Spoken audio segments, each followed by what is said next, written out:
Hello and welcome. The topic for today's video is the handstand grip. So I want to talk about why you should be gripping in a handstand. What are the advantages? What are the disadvantages? What is the actual theory behind why you would want to grip?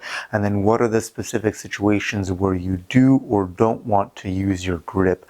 I think it's an important part of the handstand, and I also think it's a topic that really hasn't been discussed with the detail that it deserves.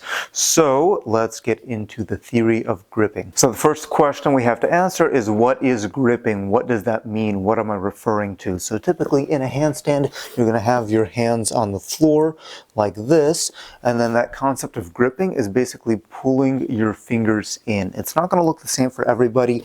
So this would be a non-gripped arm support, and then this would be adding the grip, and I'll show you from the side. So no grip, fingers flat, and then grip where I pull the fingers in. Now, getting into it, so typically this is something you're going to be using when you're balancing your handstand, because the grip, even though it doesn't actually balance you, it does help by giving you more leverage and a stronger connection with your floor or with your apparatus. So I think it is really important to make that distinction, especially for some of the things we're going to be talking about later, is the grip is not the same as the balance. So when you're in your handstand and you're making these balance corrections, that's a flexion extension of the wrist. That's a forwards and backwards movement. The grip would be engaging or flexing the fingers, which, as I said, it's kind of a fine distinction, but when I balance my handstand, it's the wrist moving back and forth. When I grip, it's the fingers pulling in and connecting, and if I balance with my grip, it gives me more leverage, more power, more control over my balance. So that is the advantage of gripping. Now there is a disadvantage of gripping as well, and mainly is that it takes more energy. So for example, I'll get into that a little bit later. If you're holding a long handstand, an endurance handstand, or if you're doing it in a way where you're trying to be as efficient as possible, the grip is something that will tire out. And if you're relying on your grip for balance, then once your grip is fatigued, it becomes very difficult to hold your balance. But it's really important to know and understand the difference, and basically it's going to be flat hand versus grip. Now that grip, one other detail, it's not going to look the same for everybody. When I'm teaching handstands, usually the main way that I explain the grip is flat hand. Try to keep the palm down, press the fingertips into the floor, and then pull in so that middle joint of the finger comes up, and I still have my palm flat. Now for some people, that middle of the hand might come up a little bit, depending on personal structure and wrist flexibility and things like that. For some people, this is more rare. You'll actually see some hand balancers hold like this with a tent grip, which is also really interesting, and I don't want to get too far into that, but essentially it's going to be the difference between a flat hand versus flexing and pulling the fingers in. So probably the most simplified way to explain this is I grip when I try to balance my handstand. I don't grip when I'm not trying to balance my handstand. There is a bit of nuance behind that as well. But if I were to do a basic wall handstand and I'm just holding, maybe I'm doing some conditioning movements, right, whatever, but I'm not really trying to balance and I'm not really coming off the wall. In this case, I am not gripping. I'm keeping my hands completely flat. And the reason for that is I don't need the grip. If I grip right now, it doesn't help me to hold the position, right? So if I'm not balancing, if I'm just doing my handstand for the sake of endurance, conditioning, warm-up, etc., there's not really any reason in this case to activate the grip, because it's not giving me any advantage, and as I mentioned earlier, it takes energy. It makes the hands fatigue faster. So if this was a warm-up, I want to save my grip for the actual balance. So that's one situation where I would not use the grip. Okay, so now let's move on to a different scenario. This is going to be the wall balancing exercises. So that's where you're trying to actually hold your balance, but still using that wall for assistance. Now, in this case, what I'm going to do is flat hands when I'm on the wall, and then when I come off the wall, when I take that balance, that's when I start to incorporate my grip. Because in this case, when you are doing these exercises, right? That's usually when you're just trying to learn your balance. And in that scenario, you're probably still not the most consistent. So here I am using the grip. Now, if I'm resetting, coming back to the wall, I might open up the hands again just to let things relax. But as soon as I'm coming off the wall and taking that balance, that is when I will be using my grip, because that does give me more leverage and help me to find my balance easier. So as usual, the neighbors decided that this was the best possible time to run their leaf blower on full blast, but don't got all day, so I'm going to finish the video anyway. Next, we have the freestanding handstand. So, as I mentioned, if we are doing freestanding balance, I will typically be gripping because the grip helps me balance. Now, there is a little bit of nuance to that, but typically if you're balancing for less than 30 seconds at a time, it's not something you have to worry about too much. Basically, just keep the grip. The grip is going to help you balance longer and get control. Now, if I was doing drills to help with balance, but not necessarily balancing, like I don't have the room for full extension, but if I'm doing my kick-up drills, for example, now those I actually like to do with flat hands and minimal grip because I don't want to overcorrect myself. What I want to do with these kind of drills is build up the accuracy of the kick so that I don't have to use as much of my correction. If I'm just doing these multiple kick-ups, but I'm gripping the whole time, there's nothing wrong with that, but it's using, again, unnecessary energy, and I want to keep it as efficient as possible. I'll get into that next, but basically at a higher level, you don't want to grip too much unless you need to, unless you need that leverage. So, basic handstand kick-ups, I'm actually trying to minimize the amount of grip I use, and sometimes just even do it with completely flat hands, because that makes me focus on the accuracy of the kick rather than trying to correct the balance after the fact. And then if I am holding a static balance, and if my balances are typically less than 30 seconds, I'm pretty much going to be gripping throughout the duration of that balance. The next scenario is advanced balance. Now, what if you have more control in your handstand? What if you can hold it a minute plus and you're working some more advanced skills?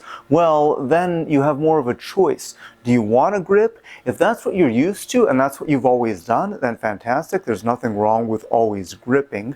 For I think the first few years of my practice, I was gripping very hard and really heavy, and then at some point it actually turned on this light switch where I started to actually go more flat hands and try to relax my hand.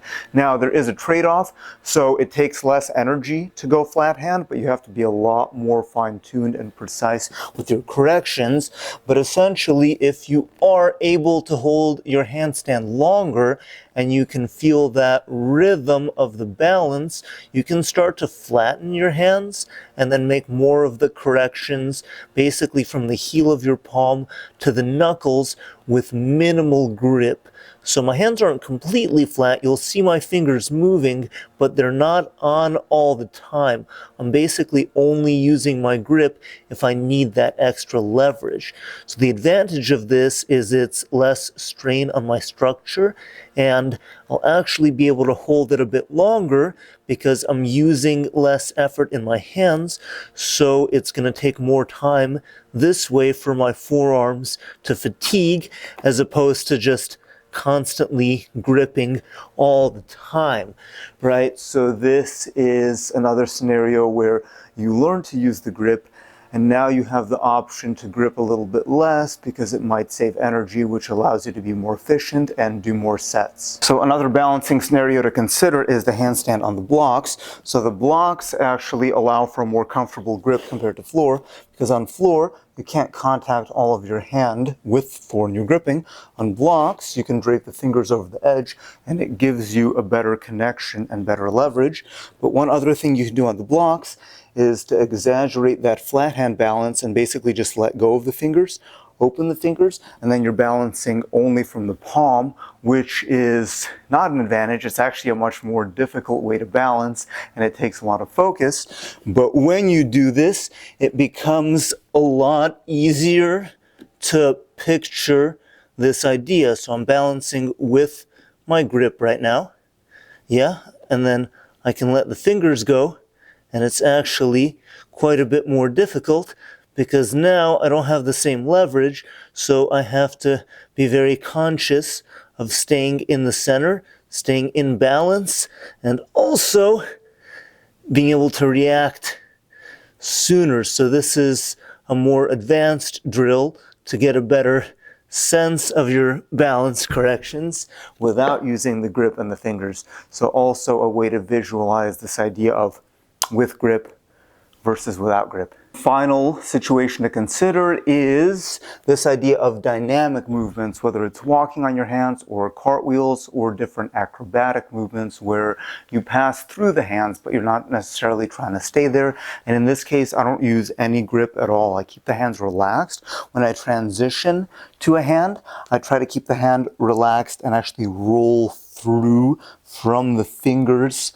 to the heel of my palm, because that helps make the transitions smoother. But I don't grip because the whole idea of walking or dynamics is that you're not staying in the same place. So you're not actually trying to control your balance, you're always moving back and forth. So that grip not only doesn't help you, it's kind of like hitting the gas and the brake at the same time.